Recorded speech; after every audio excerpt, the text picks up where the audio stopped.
Exercise 4.2 question number 1 y equals to 3x plus 5 ये एक equation दिया हुआ है। सवाल है कि इसका कितना कितना सोल्यूशन हो सकता है, ये unique solution, only two solution या फिर इंफिनिटी मेनी सोल्यूशन।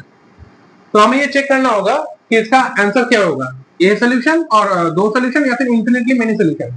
तो हम एक काम करते हैं, पहले लेते हैं x equals to let x equals to 1। अगर हम x को 1 मान ले तो यहाँ पे आ रहा है y equals to 3 into 1 plus 5, so y equals to 3 plus 5, so y equals to 8। अगर हम मान ले कि x का वैल्यू 2 है, यहाँ पे लिखता है लेट x इक्वल्स टू 2, तो y equals to 3 into 2 plus 5, तो यहाँ पे हो गया 3 टू 6 प्लस 5, तो y का वैल्यू आ गया 11। तो हमने देखा कि अगर हम x का वैल्यू 1 ले रहे हैं तो उसका y का वैल्यू आ रहा है 8। जब हम x को 1 ले रहे हैं तो y का वैल्यू आ रहा है 8। जब हम x को 2 ले रहे हैं तो y का वैल्यू आ रहा है 11। ऐसे ही अगर हम कोई भी x का दूसरा वैल्यू लेंगे, कोई भी एक और वैल्यू लेंगे, तो उसके लिए एक y का वैल्यू आएगा। तो इसका जो आंसर आएगा वो आएगा इंफिनिटली मेनी सोल्यूशन, क्योंकि हर एक x का वैल्यू के लिए y का करस्पॉन्डिंग वैल्यू होगा। कोई भी अगर हम x का कोई वैल्यू ले लें, जैसे कोई भी नंबर, रियल नंबर 3 4 5 6 7 या फिर कोई भी नंबर ले लें, उसके लिए y का एक और वैल्यू आएगा। तो इसका आंसर होगा infinitely many solution. Question number 2.1 find 4 solution of the equation. हमें इस इक्वेशन का 4 सॉल्यूशन निकालने हैं। तो पहले हम लिखेंगे लेट x इक्वल्स टू 0। पहले हम मान लेते हैं कि x का वैल्यू 0 है, तो इससे हम चेक करेंगे y का क्या वैल्यू आएगा। सो अगर x का वैल्यू 0 है तो x की जगह यहाँ पे 0 बैठ जाएगा, plus y is equal to 7। यहाँ पे था 2x plus y equal to 7, हमने लिख दिया 2 0 प्लस y इक्वल टू 7। जहां पे x था वहां पे हमने 0 लिख दिया। सो 2 इंटू 0 ये हो गया 0 प्लस y इक्वल टू 7, तो y का वैल्यू आ गया 7। अगर हम x का वैल्यू 0 लेते हैं तो यहाँ पे y का वैल्यू आता है 7, ये हो गया y इक्वल टू 7। नेक्स्ट अब हम लेते हैं लेट x इक्वल टू 1। अब हम लेंगे x इक्वल टू 1, तो चेक करेंगे y का क्या वैल्यू आएगा। फिर से उसी तरह करेंगे जैसे पहले बार सॉल्व किया था। तो हम लिखेंगे 2 into 1 plus y equal to 7। जहां पे x था हमने वहां पे y 1 लिख दिया। तो 2 1 जा 2 plus y equal to 7।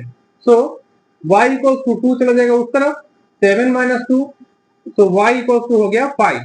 Next let, अच्छा तो इसका y का वैल्यू आ गया 5। Next let x equal to 2। अगर हम x का वैल्यू 2 लेते हैं तब क्या होगा, 2 into 2 plus y equal to 7। So 2 2 जा 4 प्लस वाई इक्वल टू 7, 4 चला जाएगा उस तरफ, y equal to 7 minus 4, so y equal to 3। तो अगर हम x का वैल्यू 2 लेते हैं तो इसके लिए y का वैल्यू आ रहा है 3। नेक्स्ट अब हम लेंगे x equal to 3, let x equal to 3। अगर हम x इक्वल टू 3 लेते हैं तो यहाँ पे हम लिखेंगे 2 into 3 plus y equal to 7। जहां पे x था वहां पे हमने 3 लिख दिया। So 3 two 6 plus y is equal to 7। So y equal to 6 उस तरफ जाके हो जाएगा माइनस, सो ये हो जाएगा y इक्वल टू 1। तो अगर हम x इक्वल टू 3 लेते हैं तो y का वैल्यू आता है 1। ये हो गया solve. Question number 2.2 pi x plus y equal to 9। यहाँ पे भी हमें 4 सोल्यूशन निकालने हैं। यहाँ पे pi x equal to pi x plus y equal to 9। तो हम यहाँ पे लेट x इक्वल टू 0। अगर हम यहाँ पे 0 लेते हैं तो ये हो जाएगा pi into 0 plus y equal to 9। So ये पार्ट हो जाएगा 0 इक्वल टू 9, तो y हो जाएगा 9। अगर हम x को लेते हैं 0 तो y का वैल्यू आ रहा है 9। Next let x equal to 1। अगर हम x का वैल्यू 1 लेंगे तो यहाँ पे आएगा pi into 1 plus y equal to 9। तो ये हो जाएगा pi plus y equal to 9। Next line में पाई उस तरफ चला जाएगा, हो जाएगा y is equal to 9 minus pi.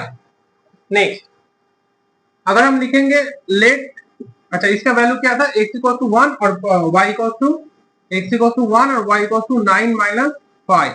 Next अगर हम लेते हैं x इक्वल टू 2 तो y का वैल्यू क्या आएगा, यहाँ पे आएगा pi into 2 plus y equal to 9। Next line 2 pi plus y equal to 9। So y equal to ये जो 2 पाई है इस तरह चला जाएगा, हो जाएगा 9 माइनस 2 पाई। तो यहाँ पे अगर हमने x को 2 ले लिया तो इसका y का वैल्यू आएगा 9 माइनस 2 पाई। नेक्स्ट अगर हम लेते हैं x इक्वल टू 3 तो फिर pi into 3 plus y equal to 9। जहां पे x था वहां पे हमने 3 लिख दिया। सो ये हो गया 3 pi plus y equal to 9। तो ये y हो गया 9 माइनस 3 पाई, उस तरफ जाके हो गया माइनस 3 पाई। सो अगर हम x का वैल्यू लेते हैं 3 तो यहाँ पे आंसर आता है 9 माइनस 3 पाई और ये हो गया solve. Question number 2.3 x equal to 4y। यहाँ पे भी हमें 4 सोल्यूशन निकालने हैं। तो यहाँ पे x इक्वल टू 4y है तो इस बार हम y का वैल्यू ले लेंगे। हम लिखेंगे लेट y इक्वल टू 0। अगर हम y इक्वल टू 0 लेते हैं तो x का वैल्यू क्या आएगा, x इक्वल टू 4 इंटू 0। तो x का आंसर आ जाएगा 0। अगर हम y का वैल्यू 0 लेते हैं तो x का वैल्यू भी 0 आ रहा है। Next let y equal to 1। अगर हम इस बार y का वैल्यू 1 ले लें तो x का क्या आंसर आएगा, यहाँ पे आएगा x equal to 4 into 1। So x equal to 4। अगर हम y का वैल्यू 1 लेते हैं तो x का वैल्यू आ रहा है 4। Next let y equal to 2। अगर हम y का वैल्यू 2 ले लेंगे तो x का क्या आंसर आएगा, x equal to 4 into 2। So x equal to 8। Next अगर हम लिखेंगे y equal to 3, let y equal to 3। So x equal to 4 into 3। So x equal to 12। अगर हम यहाँ पे 3 लिखते हैं y का वैल्यू तो x का वैल्यू आता है 12 और ये हो गया solve. Question number 3 x minus 2y equal to 4। ये एक इक्वेशन है, इसका एक सोल्यूशन दिया हुआ है 0,2। हमें चेक करना है कि 0,2 क्या इसका सोल्यूशन हो सकता है या फिर नहीं हो सकता। सो ये जो 0 है ये x का वैल्यू है और ये जो 2 है ये y का वैल्यू है। सो हम इसमें चेक करेंगे let x equal to 0। x का जो वैल्यू दिया है वो हम लिख लेंगे x इक्वल टू 0। अब हमें चेक करना है कि इस इक्वेशन में अगर हम x की जगह 0 लिख दे तो क्या y का वैल्यू 2 आ रहा है कि नहीं। सो x की जगह हम लिख देंगे 0। ये हो गया 2y इक्वल टू 4। जहां पे x था हमने 0 लिख दिया, 2y बैठ गया और ये हो गया 4। नेक्स्ट लाइन तो 0 यहाँ से रिड्यूस हो गया और ये हो गया माइनस 2y और ये हो गया 4। Next line y equal to 4 by minus 2 और माइनस 2 से अगर हम 4 को डिवाइड करें तो यहाँ पे आंसर आ रहा है माइनस 2। 2 2 4 और ये माइनस यहाँ पे चला गया। तो y इक्वल टू आ गया माइनस 2। क्वेश्चन में था y इक्वल टू 2 आना चाहिए लेकिन यहाँ पे आ गया y इक्वल टू माइनस 2। तो ये इसका सोल्यूशन नहीं है। तो हम आंसर लिखेंगे 0,2 is not a solution of x minus 2y is equal to 4।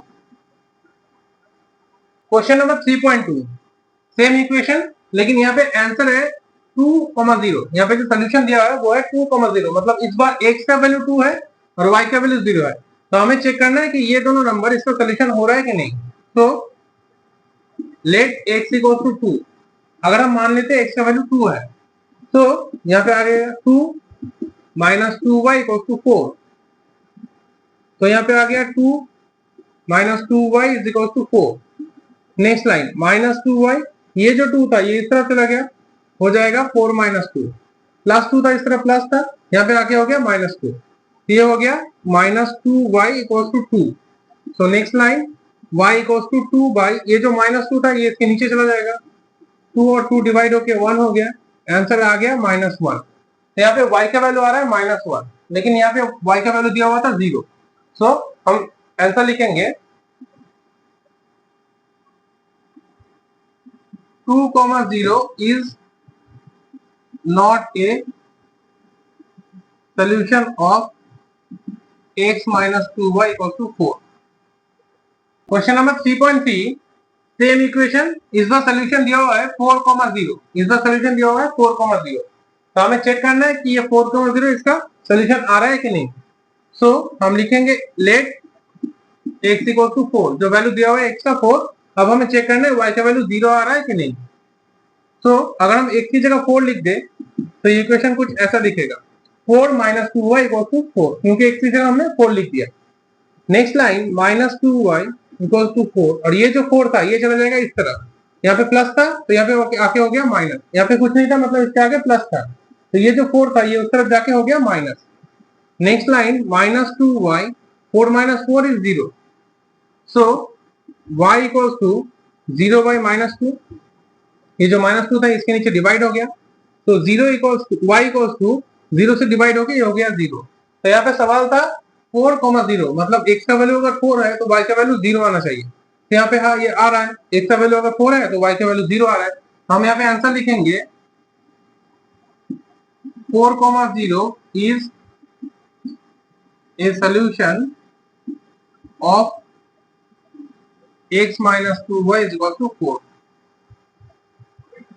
Question number 3.4, same equation, इस बार सोल्यूशन दिया हुआ है √2, 4√2, मतलब इस बार x का वैल्यू है √2 और हमें चेक करना है कि y का वैल्यू 4√2 आ रहा है कि नहीं। तो हम लिखेंगे लेट x इक्वल टू √2। अगर हम x को √2 मान लेते हैं तो यहाँ पे आ रहा है √2 माइनस 2y, x की जगह हमने √2 लिख दिया, minus 2y is equal to 4। Next line यहाँ पे आ गया माइनस 2y और यहाँ पे था 4, और ये जो प्लस √2 था ये इस तरफ जाके हो जाएगा माइनस √2। नेक्स्ट लाइन यहाँ पे आ गया y, यहाँ पे आ गया माइनस 2, ये जो माइनस 2 था इसके नीचे चला गया, और यहाँ पे जो नंबर था ये ऐसे ही बैठ गया। नेक्स्ट लाइन अगर हम यहाँ पे y ले और इस माइनस को अगर हम इस तरफ डिवाइड कर दे तो ये हो जाएगा 2 और ये ऊपर हो जाएगा -4 प्लस √2। नेक्स्ट लाइन यहाँ पे हो जाएगा 2, इस प्लस नंबर को हम आगे लिख देंगे और ये हो जाएगा -4। तो यहाँ पे सवाल था अगर x का वैल्यू √2 है तो y का वैल्यू आना चाहिए 4√2, लेकिन यहाँ पे y का वैल्यू आ रहा है √2 माइनस 4/2, तो ये मैच नहीं हो रहा है। तो हम आंसर लिखेंगे √2, 4√2 is not a solution of x minus 2y is equal to 4। तो ये √2, 4√2 is not a solution of x minus 2y is equal to 4। Question number 3.5, equation same है, इस बार आंसर दिया सॉल्यूशन दिया हुआ है 1, 1, तो हम लिखेंगे लेट x इक्वल टू 1। हमें चेक करना है अगर x इक्वल टू 1 है तो क्या y का वैल्यू भी 1 आ रहा है कि नहीं।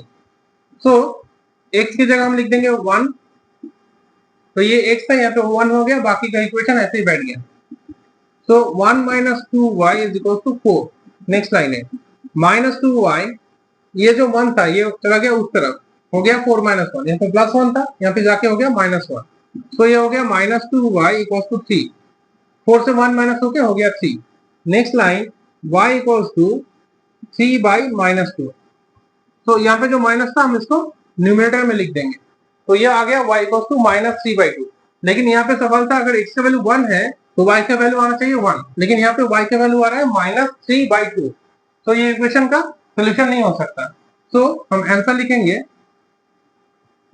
1, 1 is not a solution of x minus 2y equals to 4। Question number 4 में एक इक्वेशन दिया हुआ है 2x plus 3y equals to k, और यहाँ पे x का वैल्यू और y का वैल्यू भी दिया हुआ है। सवाल है find the value of k, तो हमें यहाँ पे k का वैल्यू निकालना है, यहाँ पे x और y का वैल्यू क्वेश्चन में ही दिया हुआ है। तो हम अगले लाइन में लिखेंगे 2 into 2, क्योंकि x का वैल्यू 2 था तो x की जगह हमने 2 लिख दिया, प्लस y का वैल्यू तो 1 तो हमने y की जगह 1 लिख दिया, और यहाँ पे जैसे k था वैसे ही रह गया। तो 2 2 से ये हो गया 4, 3 1 से हो गया 3 और ये हो गया k। तो नेक्स्ट लाइन 4 प्लस 3 हो गया 7, तो हो गया 7 इक्वल टू k। हम इसको ऐसे भी लिख सकते हैं k इक्वल टू 7, तो ये आ गया k का वैल्यू, k इक्वल टू 7।